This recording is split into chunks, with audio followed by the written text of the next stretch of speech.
Olá, sejam bem-vindos a mais um encontro da Educação Inclusiva do Educa Recife. Meu nome é Thaís Luz e esse é o meu sinal. Hoje vamos dar início a mais uma temática da semana. Vamos falar sobre adaptação curricular. Mas adaptação ou flexibilização? Alguns professores usam esses dois termos como sinônimos. Durante essa temática, a gente vai usar a flexibilização como uma palavra que já foi feita, como um instrumento que já foi feito a partir do momento em que o MEC construiu o currículo. Ele já foi feito, flexibilizado, para que na escola o professor tenha a oportunidade de fazer as adaptações necessárias, se forem o caso. Então, o que seria uma adaptação curricular?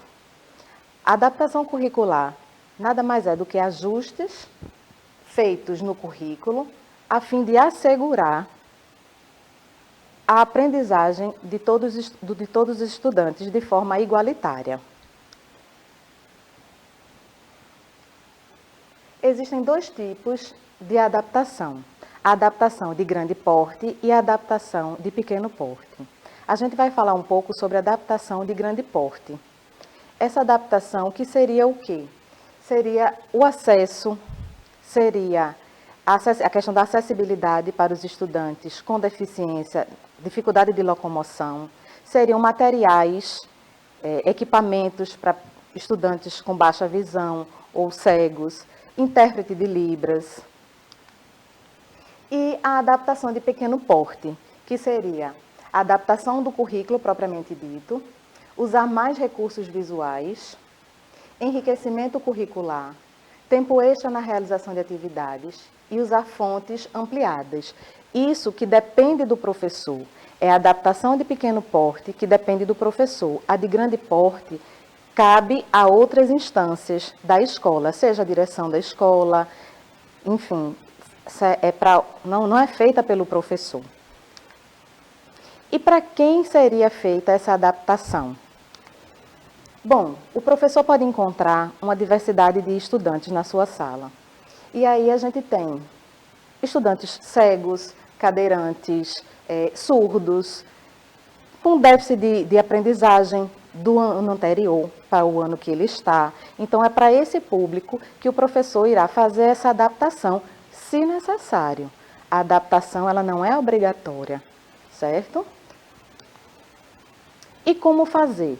Então, o professor identificou que existem em sua sala de aula alguns estudantes com dificuldades, com deficiências ou com dificuldades. Então, a partir daí que ele identifica esse estudante, então ele vai fazer para esse estudante essa adaptação. E como é que ele vai fazer, de fato, a adaptação? Para o professor construir um currículo adaptado para o seu estudante, ele precisa de dois passos. Primeiro, é fundamental que ele conheça o conteúdo que vai ser passado. Sem esse domínio do conteúdo, vai dificultar esse processo. E, em segundo lugar, ele precisa conhecer o estudante. É fundamental que o professor tenha conhecimento desse seu estudante. E como é que ele pode fazer esse conhecimento mais aprofundado? Então, existem aspectos preditores importantes que devem ser considerados, nesse processo de adaptação, no que ele vai prestar atenção no seu estudante. Uma delas é a análise. Conhecer o estudante, saber qual o conhecimento prévio que ele traz, quais suas áreas de interesse, qual o tempo necessário para ele. Então, ele sabendo identificar o que é que esse estudante gosta de fazer, não é? Ele prefere desenhos, ele prefere trabalhar com jogos ou com tecnologias. Então, é importante que o professor perceba isso do seu estudante para que ele possa fazer as adaptações necessárias para que esse conteúdo chegue nesse estudante da melhor forma possível. Outro ponto que o professor deve avaliar ou entender do seu estudante, e ele também deve se colocar, é a empatia. O professor tem que, naquele momento em que ele vai fazer a adaptação dele, ele tem que ter essa empatia, ele tem que se colocar no lugar do estudante, Enquanto estudante cego, o que seria necessário para facilitar a aprendizagem? Enquanto estudante surdo ou enquanto estudante que veio com déficit de aprendizagem do ano anterior, o que é que facilitaria, não é, para que ele aprendesse com mais facilidade? Então, esse exercício de empatia é fundamental para o professor. Mais uma questão seria a interação. Ter uma comunicação que funcione. Lembrando que comunicação não se trata apenas de falar, mas o olhar e o agir. Então, o professor tem que facilitar essa comunicação. E a comunicação, a gente não está falando de falar, não é? O jeito em como o professor se dirige a esse estudante, não é? Se o estudante for um estudante surdo e ele vai depender do intérprete para se comunicar com o estudante, e se ele começar a aprender um pouco de Libras para facilitar essa comunicação? Então, é super importante que haja essa comunicação e que essa comunicação seja de qualidade. E por fim, e não mais importante, a organização. Quando não existe planejamento, não conseguimos a aprendizagem de forma ampla e sistemática. O professor precisa planejar.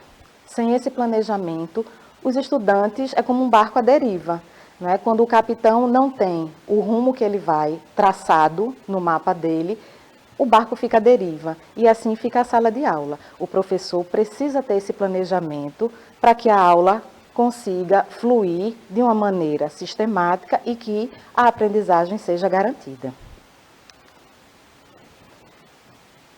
Adaptação curricular, a expectativa de aprendizagem.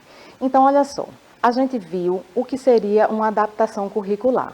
A adaptação curricular é o processo de adaptação do currículo para que haja uma melhor aprendizagem para todos os estudantes. A gente tem que garantir que todos os estudantes recebam as informações e aprendam da melhor maneira possível, de maneira igualitária. Não é porque um estudante ele tem uma deficiência que a gente vai tratá-lo com infantilidade ou vai tirar esse estudante da aula para participar porque acredita que ele não consiga acompanhar. Não é isso. A adaptação curricular, a gente vai mexer no currículo, vai fazer ajustes nesse currículo para que durante essa aula que todos participem, ele também consiga acompanhar. E aqui eu trouxe um exemplo dessa adaptação curricular. A expectativa de aprendizagem para uma aula para todos os estudantes seria conhecer a grafia das letras e a ordem alfabética. É o que se espera da turma no final da sua aula. Identificar o seu nome e o dos seus colegas como modelo para apoiar a escrita de outras palavras. Então, o professor, no seu planejamento, no final da sua aula, a expectativa que ele tem sobre essa aprendizagem é que seus estudantes tenham adquirido esses conhecimentos. E como é que a gente vai fazer essa adaptação desse currículo para o estudante com deficiência? Simples, a gente vai diminuir, mas calma. A expectativa de aprendizagem para esse estudante com deficiência seria conhecer a grafia das letras e a ordem alfabética. Aí você pode dizer, então eu já sei, é só tirar o que eu acho que ele não vai conseguir.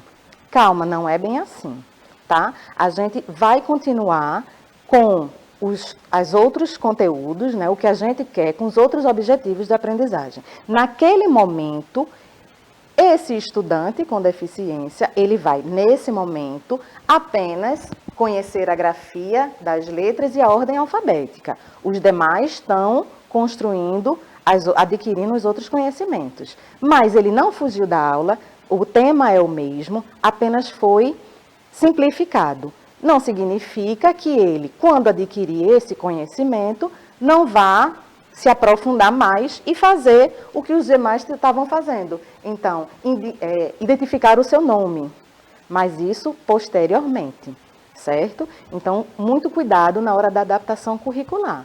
A gente não pode restringir o nosso estudante achando que ele não tem competência, não tem capacidade, né, e simplesmente retirar os assuntos achando que ele não vai compreender. Não é assim. tá? A gente tem que pegar aquele conteúdo e construir de uma maneira que todos participem da aula, mas que alguns vão conseguir ter mais e outros, por enquanto, essa parte. Do mesmo jeito que se a gente tivesse um estudante com altas habilidades. Então, aqui, nesse momento, a gente não iria resumir, vamos dizer, o currículo. Muito pelo contrário, a gente teria que acrescentar. Enquanto os demais estariam identificando o nome próprio, o nome dos seus colegas, o estudante com altas habilidades, ele teria que ter aí um acréscimo de informação, porque aquele só já não basta para ele. Bom, por hoje vamos ficando por aqui. Eu agradeço a participação de vocês e conto com vocês no nosso próximo encontro. Até mais!